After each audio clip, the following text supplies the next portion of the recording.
Hello, you find me in the Trevallis Valley near St Agnes in Cornwall. Welcome to another explore. Who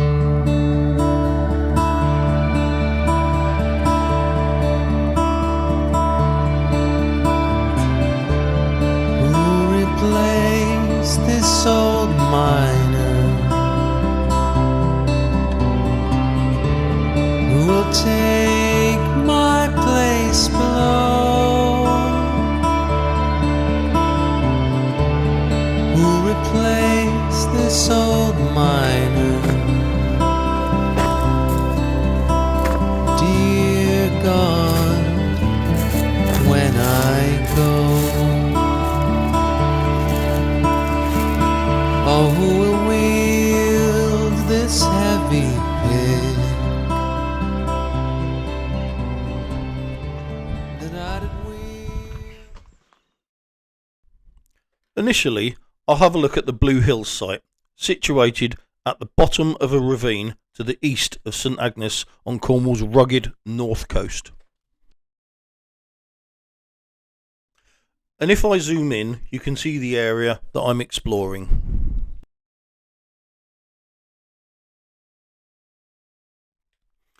And using the National Library of Scotland mapping overlay dated 1907, you can see a very busy area with shafts and workings dotted all over the site.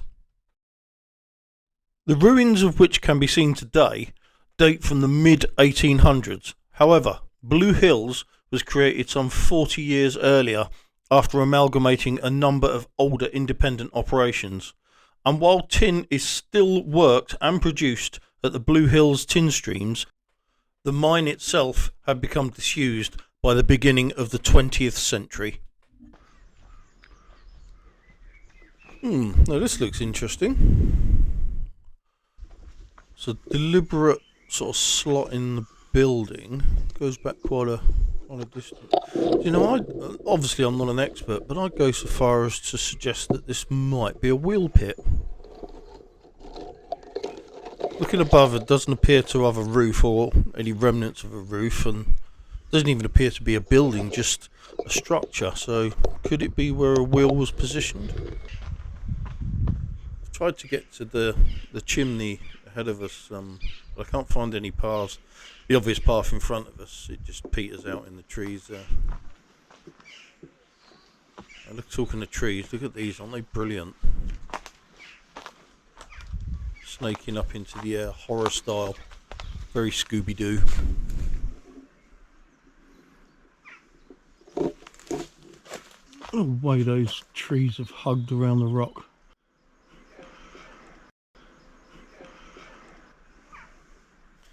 I'd love to see the effect if you came down here on a foggy night, just lit a small campfire in these trees. The silhouette that would be cast against the rocks and things would be pretty magical, I think.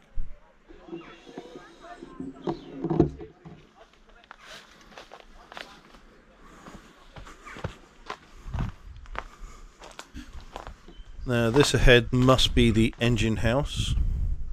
I always find, particularly when you see the ruins of these buildings, impossibly clinging to the most precarious environments, you know, on the edge of cliffs and things, that despite the obvious hardships and dirtiness involved in the industry, they give off a certain look of beauty and romance, particularly as they are now places of just nature and peace.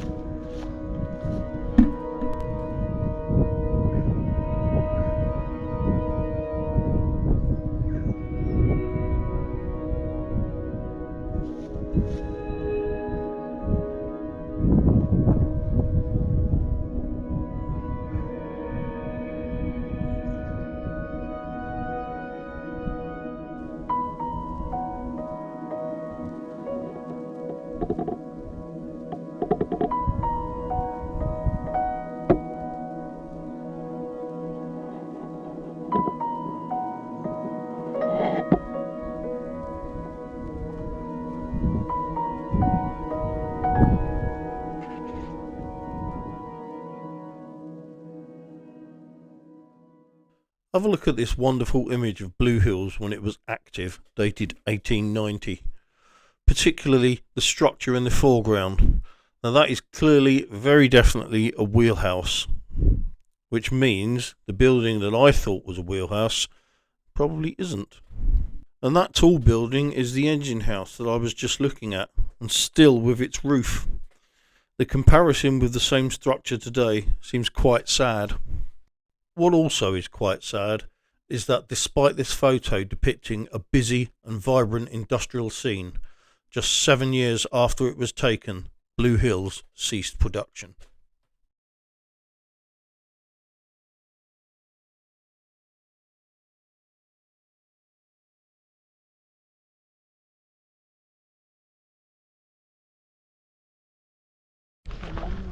Okay, so according to the photo of 1890, this building is indeed the wheelhouse, which I pointed out, with this obvious gap, the location of where the wheel would have been located.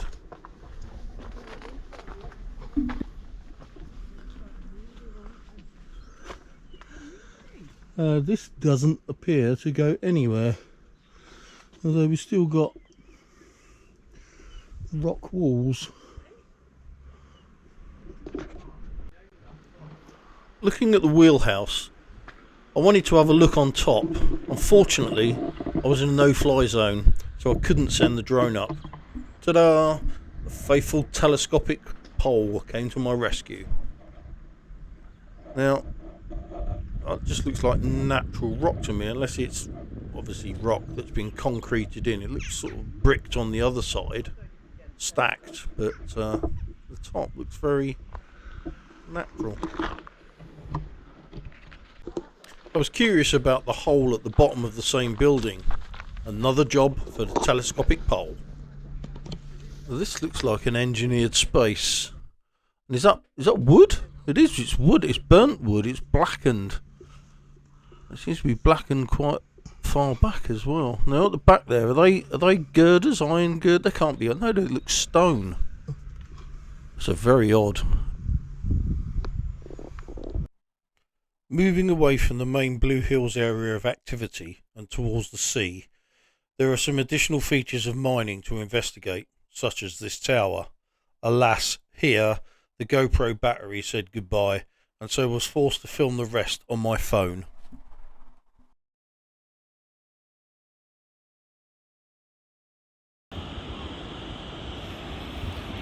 What is that?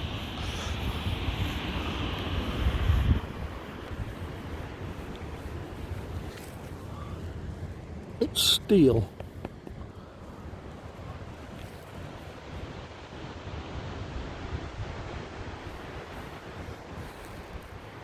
Steel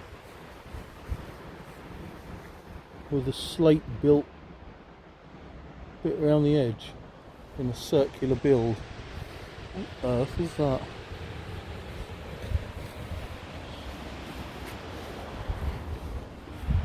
That particular mystery was quickly resolved, as a friend of mine visited the St Agnes area the week after and sent me this picture of a mineshaft air cap. Compare this to the albeit encased in earth example I found. I'm sure you'll agree that they're very similar.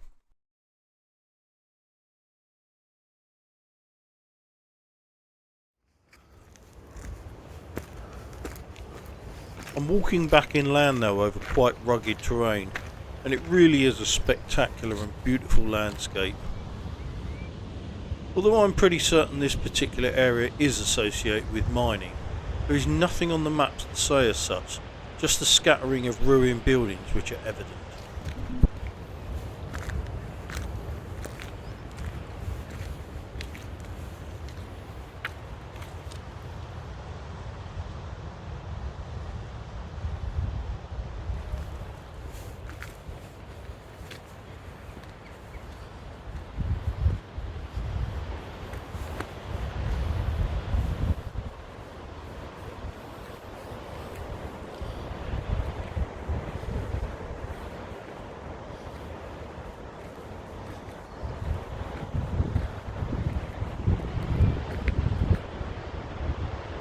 Now what have we got here? This looks, to me, like it could very well be a wheel pit.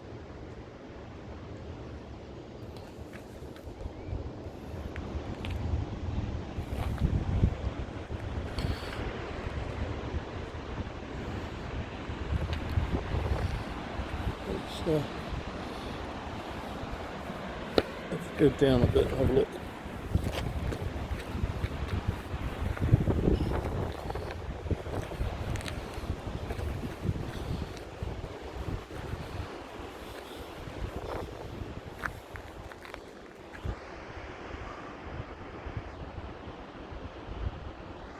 Is that a wheel pit?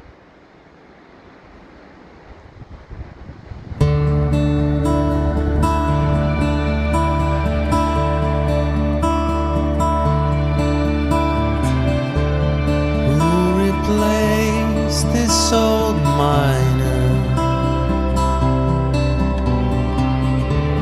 Who will take my place below? Who replaced this old miner? Dear God, when I go. A few hundred yards to the west of Blue Hills, I'm now wandering the pathways of the site of Penhall's tin mine. Rather than visit the impressive and restored Wheel Kitty engine house, I was instead attracted to a rather more bleak looking ruin nearby. Information on this particular ruin is almost non-existent, but it would appear to be one of the separate workings so common in this area, which were all amalgamated to form the Penhall site, which regularly opened and closed throughout the 19th century. Looking at this map dated from 1906, you can see that the Penhall site is like Blue Hills, covered in shafts and workings, the deepest of which drop some 290 metres. That's approximately 950 feet below the surface. When you take into account these mines were in operation some 200 years ago or earlier, the conditions the men and boys faced must have been intolerable, not to mention unbelievably dangerous. Here you can see the area we are currently exploring.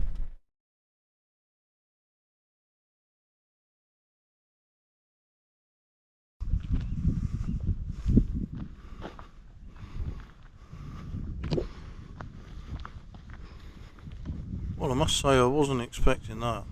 The tower's made of concrete, and it's square. I'd only seen it from a distance, so I was expecting your classic 18th or 19th century brick-built affair.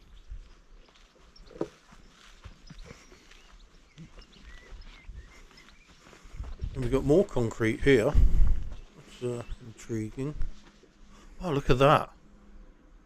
Ah, so this must have been the flue.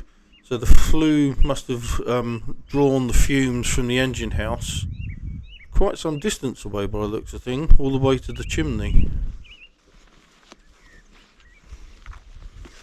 There you got a bit more there, there's a bit more of the flue, that's still intact there by the looks of things.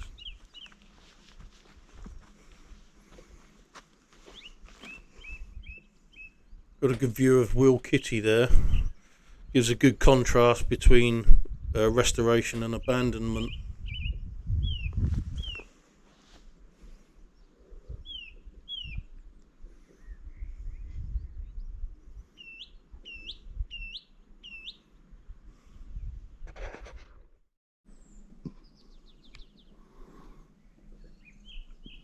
I think out of the ruins that I've looked at today, even though we've got a concrete chimney behind me which isn't massively inspiring, and this is a very small room, but I find this the most intriguing.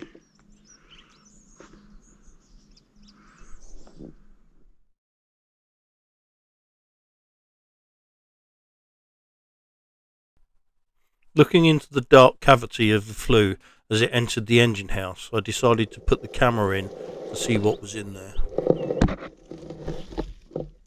It seems pretty clear, doesn't it? There's no backfill or anything. And is that an iron strut? Is that for strengthening? I suppose we'd be underneath the main floor now, wouldn't we?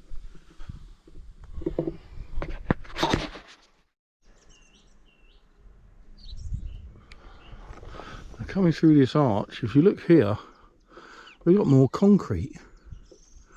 And that's got to be pretty modern concrete. I'm thinking World War II maybe? I don't know.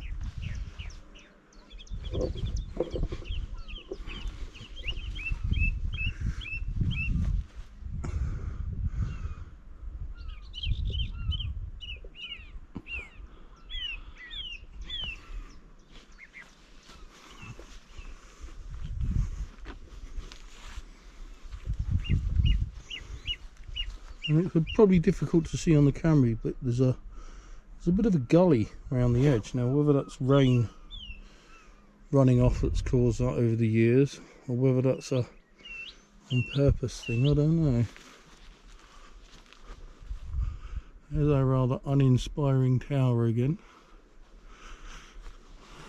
Maybe it was built to replace an earlier brick one. Got a good example of being able to see the flue going in though, once again concrete. Looking at our uninspiring tower and that cavity in the wall, I decided, as with the flue going into the engine house, to put the camera in to see what was visible. As you can see, the chimney is remarkably clear of anything, and it seems to be pretty intact. Trying it again, this time with the light on, gives a brilliant response. There's absolutely no blockage at all. It's almost as if it was the day it was built. It's that clear.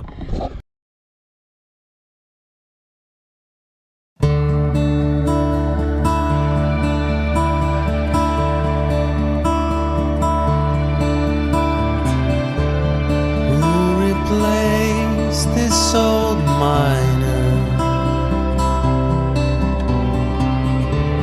Who will take my place below? Who replaced this old miner? Dear God, when I go, oh, who will wield this heavy pick that I did wield for 40 years? Who will hew the black, black coal?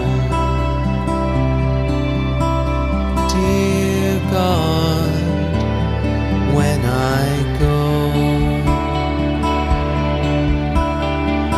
oh, who will ride the miner's train that takes him to that dark, cold place? Who will take my place